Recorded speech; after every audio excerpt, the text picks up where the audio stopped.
오늘도 예배 자리를 구별하셔 나오신 여러분들을 사랑하고 축복합니다. 여러분, 아름다운 계절 3월입니다.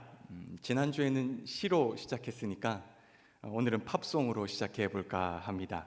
물론 제가 직접 부르는 것은 아니기 때문에 안심하셨으면 좋겠습니다. 여러분의 고막에 평안함을 지켜드리도록 하겠습니다. 현재도 미국에 살아있는 유명한 싱어송라이터 중에 밥 딜런이라는 인물이 있습니다.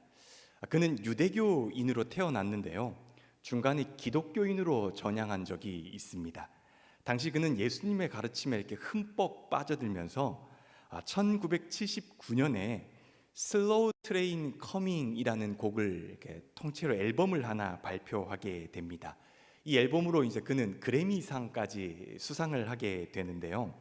이 앨범에 여러 곡들이 들어있는데 그 중에 가장 대표적인 곡이 누군가는 섬겨야 하리라는 제목으로 쓰여진 팝송입니다. 이 곡의 전반부는 우리가 저마다 다른 존재라는 걸 계속 이야기하고 있어요. 그러다가 후반부에는 똑같은 후렴으로 계속 반복이 되는데, 반복되는 후렴은 이렇습니다. 그러나 당신은 누군가를 섬겨야만 할 거야. 정말로 그럴 거야. 글쎄, 그건 사탄이 될 수도 있고 또 주님이 될 수도 있겠지. 어쨌든 너는 누군가는 섬겨야 할 거야. 여러분, 밥 딜런의 이 통찰은요, 정말 정확하고 또 성경적이라고 저는 생각합니다. 지난주 설교처럼 우리는 살아가면서 누군가 혹은 무엇인가를 반드시 섬기게 되어 있습니다. 조금 더 직설적으로 표현해 보면 노예가 되는 것이죠. 빌립보서를 지은 바울은 뭐라고 말을 합니까? 우리 1절을 한번 함께 읽을까요? 본문 1절입니다. 그리스도 예수의 종 바울과 디모데는 그리스도 예수 안에서 빌립보에 사는 모든 성도와 또한 감독들과 집사들에게 편지하노니. 여기에서 종은 노예를 말을 하는 것입니다. 지난주에 말씀드린 것처럼 둘로스는 종이 아니라 노예입니다. 바울은 지금 자신의 정체성을 정확하게 표현하고 있습니다. 자신은 노예인데 그 중에서도 하나님의 노예다라고 말을 하고 있는 것이죠. 밥 딜런의 표현을 조금 빌려보자면 바울은 그리스도를 섬기는 노예인 것입니다. 그렇다고 해서 누구나 다 전부 다 그리스도의 노예는 아닙니다. 분명 성경은 그리스도의 노예가 아닌 사람들도 있다라고 말을 합니다. 바울은 로마서에서 이런 사람들을 가리켜서 죄의 노예다라고 규정을 합니다. 분명 저와 여러분도 역시 죄의 노예로 태어났고요, 죄의 노예로 자랐고요, 또 안타깝게도 여전히 죄의 노예로 살고 있는 사람들도 있습니다. 불편하지만 이것이 진실이고요, 지난주에 우리는 여기까지 살펴보았습니다. 설교를 마친 후에 소그룹 모임들을 통해서 몇몇 분들의 이렇게 반응을 듣게 되었습니다. 어떤 분들은 그래, 나는 죄의 노예지 라고 인정하는 분들도 계셨고요, 또 어떤 분들은 자녀라고 했다가 노예라고 했다가 헷갈린다 라고 하는 분들도 계셨습니다. 그리고 또 그럼 자유의지는 도대체 뭐야? 라고 묻는 분들도 계셨습니다. 이 모든 질문에 다 대답을 하는 것은 이 설교의 범위를 벗어나는 것입니다. 그럼에도 지금 드리는 이 말씀이 분명 여러분이 있는 여러 가지 질문들에 대한 궁금증에 대한 답들이 될 것이라고 생각합니다. 그런 점에서요, 출발은요 죄의 노예이고요, 이제부터 왜 그것이 기쁨이 될 수밖에 없는지를 함께 살펴보려고 합니다. 이렇게 두 번째 기쁨의 수업을 함께 살펴보려고 합니다. 지난 시간에도 말씀을 드렸고 죄사함의 확신 시간에도 말씀을 드린 기억이 납니다. 하나님은 사람을 창조하실 때 가장 특별한 존재로, 그리고 가장 존귀한 존재로 창조를 하셨습니다. 그때는 정말 자유가 있었어요. 뭐든 선택할 수 있는 자유가 있었습니다. 그런데 우리 조상들은 안타깝게도 그 뭐든 선택할 수 있는 그 자유로 죄를 선택했습니다. 그 결과 우리 후손들은요, 죄의 성향을 가지고 태어나고요, 태어날 때부터 죄의 노예라는 신분으로 태어납니다. 죄의 노예로 태어난 우리들은요, 이제 거짓과 탐욕이라는 쇠사슬을 차고요, 음란과 간음이라는 비루한 옷을 입고요. 화냄, 이기적임, 분열, 방탕, 속임과 같은 악취를 풍기면서 노예 생활을 하게 되는 것입니다. 언제 끝날지도 모르는, 희망이라고 도대체 간에 찾아볼 수 없는 그러한 노예 생활을 계속하고 있죠. 그리고 또 걸어갑니다. 어디로 걸어가는 것입니까? 로마서 6장 23절은 이렇게 말을 합니다. 죄의 삭은 사망이라. 그러니까 죄의 노예가 결국 걸어가는 그 길의 끝에 종착지는 사망입니다. 그것도 일시적인 죽음이 아니라 영원한 죽음을 향하고 있는 길입니다. 그 어떤 희망도 없는 가엾고 안타까운 인생인 것입니다. 그렇게 언제 죽을지 모르는 우리가 그 자리에 웅크리고 있습니다. 가까이 하기엔 너무나도 더럽고 힘든 그런 죄의 노예가 그 자리에 쓰러져 있습니다. 그렇게 희망 없는 눈으로 죽음만을 바라보는 저와 여러분들이 그 자리에 엎어져 있습니다. 그런데 바로 그때 불쌍한 저의 눈을 보시며 또 그렇게 희망 없는 삶을 살아가고 있는 여러분들의 눈을 보며 한 분이 입을 떼십니다. 그리고 이렇게 말씀하시죠.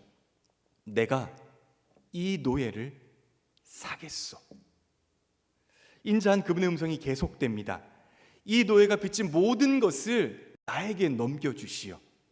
내가 빚진 것 이상의 값을 주고 이 노예를 사겠소라고 그분이 당당하게 말씀을 하십니다. 정말 이상하죠. 로마서 5장 8절은 죄의 상태였던 저와 여러분은 이렇게 설명합니다. 하나님은 우리가 그분께 아무 쓸모가 없었을 때에 라고 설명을 합니다. 그러니까 하나님은 이해할 수도 없고 아무런 쓸모가 없는 저와 여러분을 죄의 노예였던 우리를요 대가를 지불하고 사십니다. 고린도전서 6장 19절에서 20절은 이 상황을 이렇게 설명을 합니다. 우리 한번 같이 읽어볼까요? 너희는 너희 자신의 것이 아니라 값으로 산 것이 되었으니. 여러분, 밑줄 친 단어를 헬라어로 보면은 아고라조라는 말입니다. 이 단어는 사다, 구입하다라는 뜻을 가지고 있습니다. 그러니까 하나님께서 저와 여러분을요 어떠한 값을 주고 사신 것입니다. 어떠한 대가를 지불하고 구입하신 것입니다. 사탄에게, 원래의 죄라는 주인에게 어떠한 값을 지불하신 것이죠. 어떤 값을 지불하셨습니까? 어떤 대가를 지불하셨습니까? 베드로전서 2장 24절은 이렇게 말을 합니다. 그는 우리의 죄를 자기의 몸에 몸소 지고서 나무에 달리셨습니다. 그것은 우리가 죄에는 죽고 의에는 살게 하시려는 것이었습니다. 그가 매를 맞아 상함으로 여러분은, 저와 여러분은 나음을 얻었습니다 라고 말을 합니다. 그러니까 하나님은 예수님이라는 값을 지불하십니다. 예수님은 저와 여러분의 값을 지불하기 위해서 이 땅 가운데 오시죠. 그리고 잔인하고 고통스럽고 수치스러운 십자가를 직접 선택해서 지십니다. 십자가 위에서 수도 없이 기절하고 깨어났다가 또 기절하고 깨어났다가를 반복하시면서 기꺼이 그 십자가를 지십니다. 지옥 같은 고통을 그 자리에서 감당하십니다. 그렇게 죄 없는 그분은 자신의 죽음으로 죄의 많은 저와 여러분을 사게 되는 것입니다. 그 결과 저와 여러분은 더 이상 죄의 노예가 아닙니다. 이제 하나님의 노예인 것입니다. 예수님의 노예인 것이죠. 소유권의 이전이 일어난 것입니다. 이것을 조금 더 어려운 용어로 표현해 보자면 속량이라고 말을 합니다. 구속이라고 말을 합니다. 이것이 바로 죄사함입니다. 로마서 6장 6절은 우리에게 이렇게 말을 합니다. 함께 읽어볼까요? 예전에 우리는 그분과 함께 십자가에 못 박혀서 죄에 물든 육체는 죽어버리고 이제는 죄의 종살이에서 벗어나게 되었다는 것을 우리는 알고 있습니다. 로마서 6장 17절 18절은 저와 여러분에게 이렇게 설명을 합니다. 하나님께 감사하라. 너희가 본래는 죄의 종이었더니 너에게 전하여 준 바 교훈을 본을 받고 마음으로 순종하여 어떻게 됩니까? 죄로부터 해방되어 의에게 종이 되었느니라 라고 말을 하고 있습니다. 고린도전서 7장 23절은 우리에게 이렇게 말을 합니다. 여러분은 하나님께서 값을 치르고 사신 사람입니다 라고 말을 합니다. 그리고 골로새서 1장 14절은 이렇게 말을 하죠. 함께 읽어볼까요? 그 아들 안에서 우리가 곧 속량 죄 사함을 얻었느니라 라고 말을 합니다. 소유권의 이전이 일어났고요, 이제 저와 여러분의 주인이 바뀌었습니다. 이제 저는, 여러분은 더 이상 죄의 노예가 아닙니다. 하나님의 노예인 것이죠. 기본적으로 여러분, 고대 사회에서는요, 노예가 팔려서 다른 주인에게 넘어가면은 귀속이 풀립니다. 한 곳에만 속하게 되어 있습니다. 어느 한 주인의 노예가 되면은 예전에 속해 있던 모든 귀속은 다 풀리고 이제부터 새로운 주인에게만 속하게 되게 있습니다.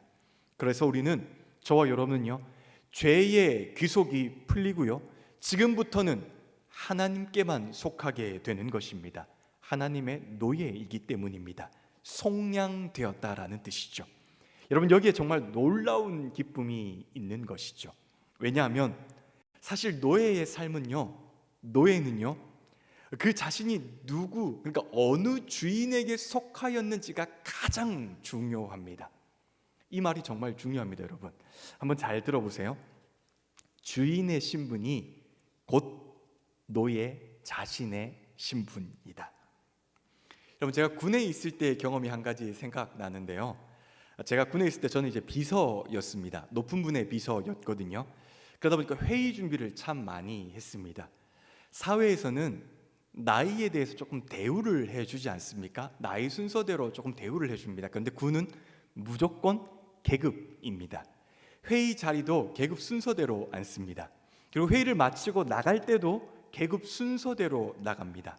당연히 이렇게 타고 들어온 차도 계급 순서대로 일렬로 주차를 합니다.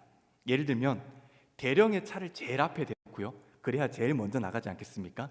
그 다음 중령, 그 다음 소령, 이런 식으로 일렬로 계급 순서대로 차를 쭉 일렬로 주차를 해 놓습니다. 그런데 여기서 중요한 것은요, 그 차를 운전하는 운전병의 계급은 전혀 상관이 없습니다. 일체도 상관이 없습니다. 실제로 저랑 가장 친했던 이렇게 병장 친구는요, 운전병들 중에서는 가장 고참이었습니다. 근데 그분이 모셨던 분이 이제 갓 진급한 소령이셨어요. 그래서 차를 가장 마지막에 대어 놓습니다. 그리고 가장 마지막에 나가게 되어 있습니다, 이 차는. 그런데 이제 막 일병을 진급한 친구는요, 대령의 운전병이었고요, 가장 먼저 차를 정렬합니다. 그리고 가장 먼저 나가게 되는 것이죠. 왜 그렇습니까? 훈련병의 계급이 중요한 것이 아니라, 운전병의 계급이 중요한 것이 아니라 모시는 분의 계급이 중요하기 때문입니다. 마찬가지입니다, 여러분. 예를 들어서 고대 로마 사회에서는 주인의 신분이 곧 노예의 신분이기도 했습니다. 그렇다면 어느 노예가 가장 영광스럽겠습니까? 어느 노예가 가장 괜찮았겠습니까? 당연히 카이사르, 황제의 노예였습니다. 실제로 여러분, 기록에 보면요, 황제의 개인적인 노예, 그러니까 황제가 직속으로 가지고 있는 노예는 굉장히 특별했습니다. 그가 노예임에도 불구하고요, 여성 시민권자랑 결혼을 할 수가 있었습니다. 더 재미있는 것은요, 심지어 그 노예랑 결혼하기 위해서 사람들이 줄을 섰다라고 해요. 왜냐하면 그 노예는 황제를 모시는 사람이고, 노예가 한마디 황제에게 하는 것들이 굉장히 큰 영향력을 발휘했기 때문입니다.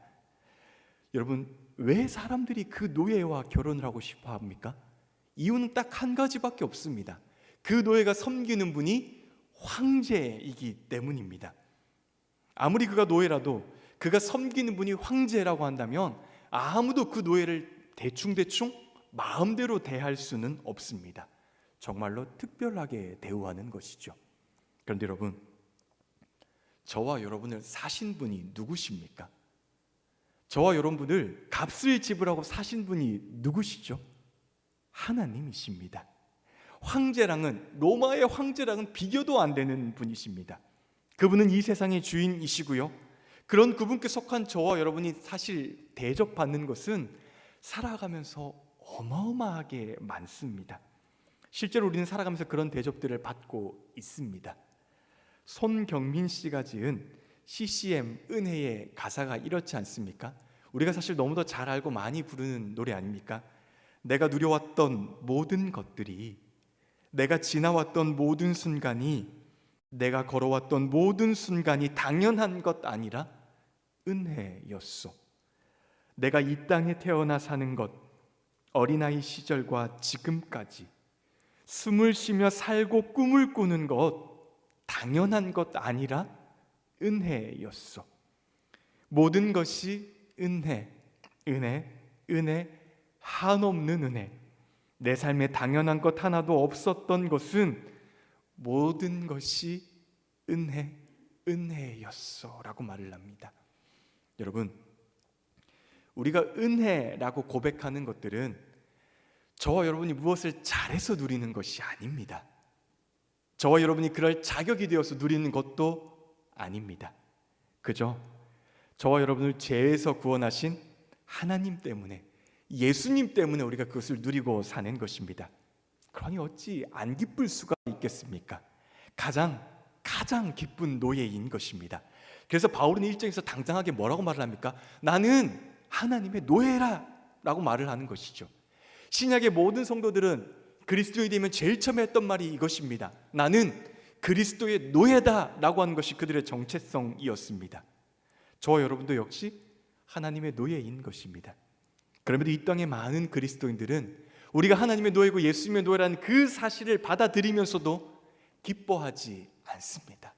마음에 뭔가 커다란 기쁨이나 막 얼굴에 기쁨이 넘치지 않는 것이 요즘 그리스도인들의 저와 여러분의 문제라고 생각합니다. 마음이 참 많이 강팍해진 것 같습니다. 여러분, 여전히 노예라는 말이 마음에 걸리십니까? 그래서 하나님은 정말 특별한 사건을 하나 더 마련하십니다. 저와 여러분에게 상상할 수 없는 기쁨을 하나 더 주려고 하십니다. 사실 하나님은 우리를 하나님의 노예, 성경은 이것을 가지고 의의 노예라고 표현을 합니다. 이것만으로도 기쁨이고 대단한 영광인데 하나님이 여기에서 만족하지 않으세요. 하나님 그분이 여기에서 멈추지 않으시고 한 걸음, 두 걸음 더 나아가십니다. 엄청난 사건을 하나 더 준비하시죠. 이 사건을 이야기하기 전에 하나님의 마음을 이렇게 한번 설명해 보고 싶습니다. 2016년 8월 16일 전남일보에 나온 기사를 조금 각색해서 읽어드리겠습니다. 딸은 아비에게 따졌다. 용서하면 용서했지 아들로 삼는다라고 하는 것은 도대체 무슨 말입니까? 나의 두 오빠를 죽인 사람이 어떻게 오빠가 될 수 있습니까?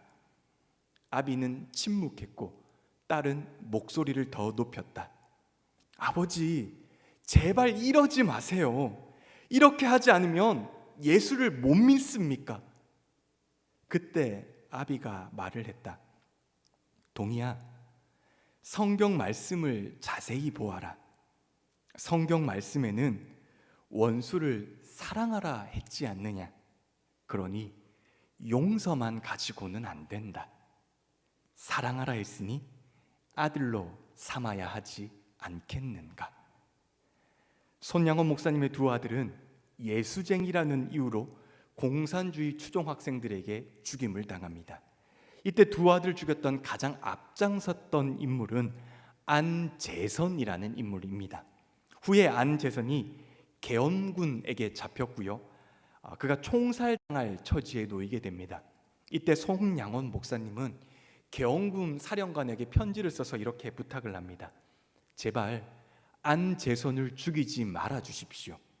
이 아이를 죽이면 내 두 아들의 죽음이 헛된 것이 됩니다. 이 아이를 용서해주고 나의 아들로 삼겠습니다. 그렇게 손양원 목사님은 안재선이라는 인물을 자신의 양아들로 받아들이고 성도 바꾸어 줍니다. 안재선은 그렇게 손 목사의 아들 손재선이 되었습니다. 그리고는 손 목사님은 아들 손재선에게 이렇게 말을 합니다. 재선아, 안심해라. 내 실수는 이미 벌써 용서했다. 여러분, 미천한 제가 감히 하나님의 마음을 어떻게 알 수 있겠습니까마는, 다만 오늘 하나님께서 그렇게 말씀하시지 않았을까요? 하나님께서 예수님과 성령님을 보며 이렇게 말씀하지 않으셨을까요? 용서만 가지고는 안 된다. 단순히 죄의 노예에서 나의 노예로 삼는 것만으로는 안 된다. 사랑하라 했으니 아들로 삼아야 하지 않겠는가? 사랑하라 했으니 딸로 삼아야 하지 않겠는가? 사랑하라 했으니 자녀로 삼아야 하지 않겠는가? 사랑하라 했으니 이제는 나를 주인이 아니라 아빠라고 불러야 하지 않겠는가? 그래서 에베소서 1장 5절은 우리에게 이렇게 선포합니다. 하나님은 그분의 기뻐하시는 뜻을 따라 우리를 예정하셔서 예수 그리스도로 말미암아 하나님의 양자가 되게 하셨습니다. 갈라디아서 4장 6절에서 7절은 이렇게 말을 합니다. 여러분은 자녀이므로 하나님께서 그 아들의 영을 우리 마음에 보내주셔서 우리가 하나님을 아빠, 아버지라고 부를 수 있게 하셨습니다. 그러므로 여러분 각 사람은 이제 종이 아니라 자녀입니다. 자녀이면 하나님께서 세워주신 상속자이기도 합니다 라고 말을 하죠. 이전에 본질상 진노의 자식이었던 저와 여러분을, 하나님의 원수였던 저와 여러분을 하나님께서는 아빠라고 부를 수 있는 특권을 허락해 주셨습니다. 이것이 바로 구원의 기쁨이고 구원의 감격인 것입니다. 하나님의 노예이면서 동시에 하나님의 자녀이고요, 동시에 천국의 상속자가 된 것이 저와 여러분의 정체성입니다.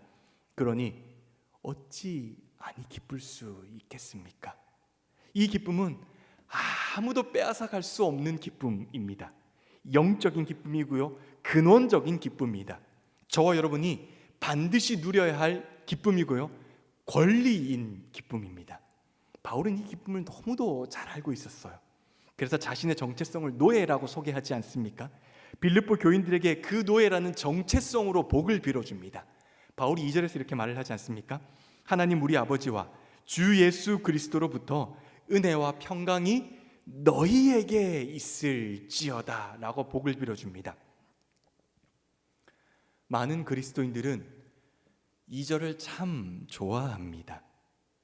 하나님의 은혜와 평강이 자신에게 있기를 바란다 라고 하는 이 말이, 이 축복이 너무도 위안이 되기 때문이죠. 우리가 살아가는 이 세상이 참 쉽지 않잖아요. 정말로 어렵잖아요.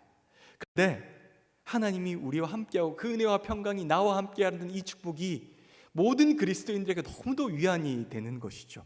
여러분, 저도 이 축복이 너무도 좋습니다. 제가 이 세상을 살아가는 동안에 하나님의 그 은혜와 평강의 그 축복의 기쁨이 저와 항상 함께 있었으면 좋겠습니다. 저도 여러분들과의 마음과 똑같습니다.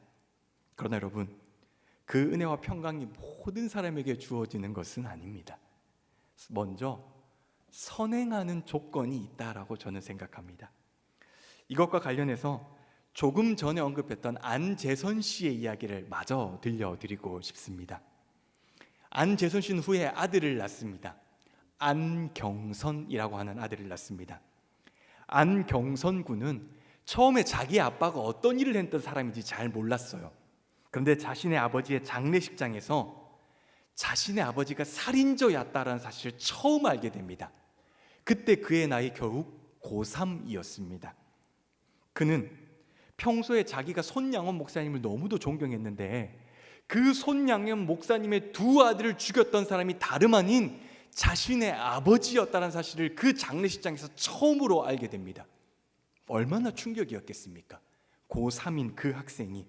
그때부터 그의 삶에 죄책감이 들어갑니다. 내가 이렇게 살아도 되나? 나는 살인자의 아들이 아니었나라고 하는 그 수많은 죄책감이, 아비로부터 이어진 그 수많은 죄책감이 이제 그 아들에게도 이어지는 것입니다. 얼마나 심했던지 몸도 마음도 상하고 결국 다 죽을 정도가 되었습니다. 그러다 결국 죽음에서 그가 마지막에 기적적으로 살아났는데요, 그가 이렇게 고백을 했습니다. 나는 폐 한쪽이 없다. 당시 육체까지 각종 병으로 피폐해진 상태였다. 그때 병실에서 하나님을 만났다. 그건 육체를 넘어 존재에 대한 죽음이었다. 죽음의 끝자락에서 만난 하나님은 나에게 속삭였다. 모든 사람이 다 손가락질해도 나는 내 아버지를 십자가의 은혜로 용서했다고. 다른 사람이 너를 욕해도 너는 내가 십자가에서 피값으로 산 아들이라고. 그 음성이 나를 살렸다. 그는 죽음의 문턱에서 속량을 받아들이고요, 진정한 기쁨을 회복하게 됩니다. 그리고 그는 지금 목사가 되었습니다. 사랑하는 여러분, 하나님은 여전히 오늘도 저와 여러분에게 말씀하고 계십니다. 너는 사랑하는 내 딸이야. 너는 사랑하는 내 아들이야. 안심해라. 이미 너의 모든 실수는 용서했다. 이제 너는 나의 자녀다. 그럼에도 여전히 옛 죄의 모습을 벗어버리지 못하고 여전히 죄의 노예로 사는, 여전히 마음 가운데 자유를 누리지 못하고 사는 그리스도인들이 생각보다 많이 있습니다. 여전히 불편한 진실에서 한 발자국도 나아가지 못하고 불편한 진실에서 끝을 내는 그리스도인들이 너무도 많이 있습니다. 그러나 사랑하는 여러분들, 자유하십시오. 하나님은 이미 저와 여러분을 양자로 받아주셨습니다. 이것이 기쁨의 진리입니다. 불편한 진실이 기쁨의 진리가 되어서 저와 여러분을 찾아왔습니다. 이제 우리가 해야 될 것은 과거에 매여서 과거에 대한 미련이 아니라 미래에 대한 소망을 품는 것입니다. 이 소망을 받아들인 사람에게 바울이 2절에서 말한 은혜와 평강이 있는 것이고요, 이 소망을 가슴에 품고 사는 사람들이 은혜와 평강을 가지고 기쁨으로 삶을 살 수 있게 되는 것입니다. 그러니 사랑하는 여러분들, 나를 노예로 속량해 주신 하나님을 바라보십시오. 불편한 진실을 넘어서 기쁨의 진리를 인정하십시오. 그렇게 하나님의 자녀됨과 상속자됨을 감사하게 생각하십시오. 하나님을 바라보고 하나님을 인정하고 하나님께 감사하는 자에게 기쁨이 넘치는 삶을 살게 되는 것입니다. 오늘도 그런 기쁨으로 하루를 살아가시기를, 그런 삶으로 기쁨이 충만한 삶이 되시기를 주님의 이름으로 축복합니다.